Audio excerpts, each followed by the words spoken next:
So, here we're gathered today to talk about the modern tragedy of why men and women can't get along. The two genders hate each other right now.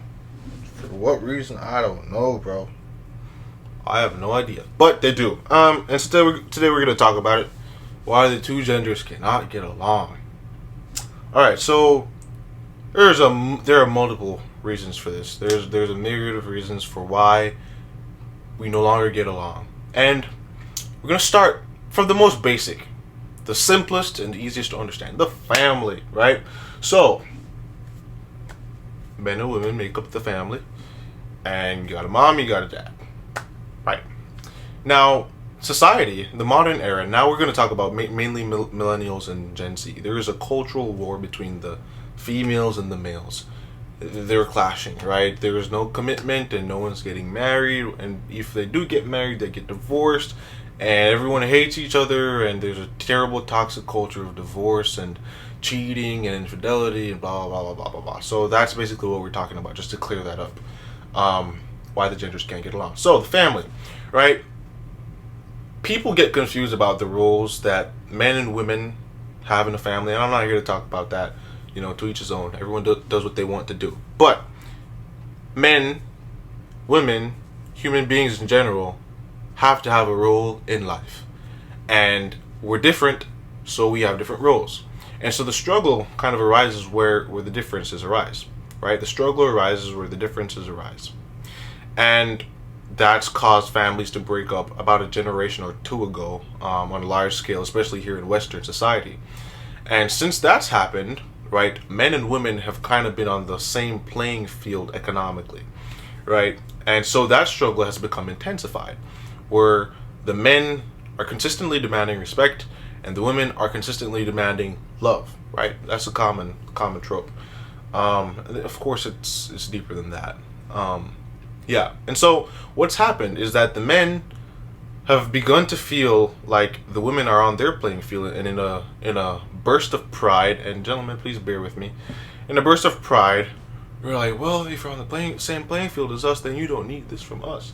And so we abdicate our manly responsibilities of being there and being fathers and being strong figures in the lives of our family and our peers, and we abdicate that, and so the women are left stranded.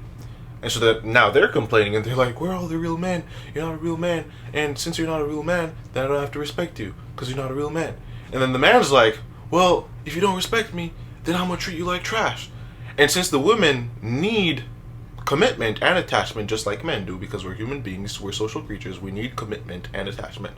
And since the women need that, they start going after certain men, right? Men they seem and deem as competent, right? And now the actual competent men who are actually competent, they become resentful because they're like, well, you're not choosing us. And since you're not choosing us, well, then you deserve to suffer. And then the women are like, well, you're not bold enough. Why aren't you coming to us? And then the men are like, well, you rejected us because you wanted the gangster. You wanted the tough guy. But the thing is, we aren't seeing each other's perspective at all, right? Because we throw blame around the room, and we're like, here, and then you're like, here, and you're like, here, and it's like, it's your fault, but that doesn't solve anything, bro. That doesn't solve anything. And so the reason why we're at war between each other is because no one party is willing to stand up and take full responsibility. That is why as a man you have to provide, you have to be strong, whatever that means, or different means and manifestations of strength. So I'm not saying you're gonna be a tough guy. I'm not a tough guy, right? But you have to be strong as a man. You have to provide. You have to be stable, right? And those things are inherently attractive no matter what you do, no matter what you look like. Somebody will be attracted to you. If you're strong, you're courageous, and you're stable. Competence is a big factor as well. That's innately attractive. If you have those down as a man, you will get girls. Believe me, bro. Right? And I want to speak mostly for the men because I'm a man, so I don't know what else to say about the girls. So if you have that down, bro, things are going to get increasingly better. If you continue to blame the other side and say, well, I'm not going to commit to nobody because these girls ain't loyal nowadays. Bro, how is that going to benefit you? You're going to always be lonely, and because you're lonely, you're going to be resentful, and because you're resentful, you're going to be lonely. And it's a never-ending cycle, right? That does not help anyone. You cannot keep blaming the other side, especially as a man. It's especially despicable when you blame the other side, because I guarantee you, a bit of responsibility and a bit of self-care, and your life becomes significantly better, right? You're complaining about not getting the respect and attention from women when you don't brush your teeth in the morning. How does that make sense, bro? How does that make sense? How does that make sense? Right? And I feel like this divide will quickly be bridged when one party, whether the men or the women, decide to take full responsibility of their shortcomings, right? And then you have the underlying issue, which is emotional issue. Nowadays, everyone has trauma from their childhood because, yes, most of us come from broken homes. Most of us come from broken homes, and that's caused a further divide between the sexes, right? Because the men are like, well, I'm not doing like my father because my father worked so hard and my mama didn't do this and she was that and she was that, so I'm not gonna be like him. I'm gonna be a pimp just like my uncle. And then the women are like, well, my father left my mom and he wasn't faithful and she struggled with us, so I'm not gonna commit to no man because I'm not making any man take advantage of me, blah blah blah. And that creates a further divide. Guys, like, if you want love, this current mindset that you have to get rid of it. It's immature, it's stupid, it's how 13-year-olds think. And I know what you're going to say. You're going to be like, well, Corbin, you don't know anything about the real world because you're young and you haven't experienced this. Have you been married before? Well, talk to me when you get... Okay, bro. Okay.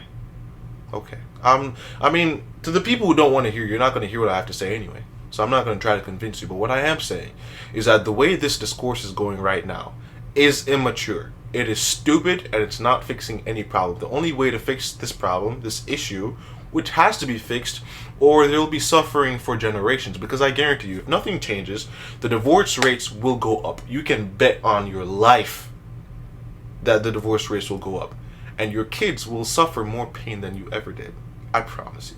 Right? Because you look at the rise of nihilism and why people no longer care. It's because their emotions have been fried to a crisp. They no longer care, bro. They understand that the happiness that they need as human beings is no longer attainable in this modern world. So what else but end it? Right? That's how a lot of people are thinking. And so if you want to make the world worse and your life much worse and your kids' life worse and your grandkids' life worse, you continue playing this game.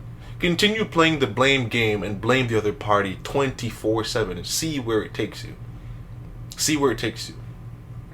Because that is not love.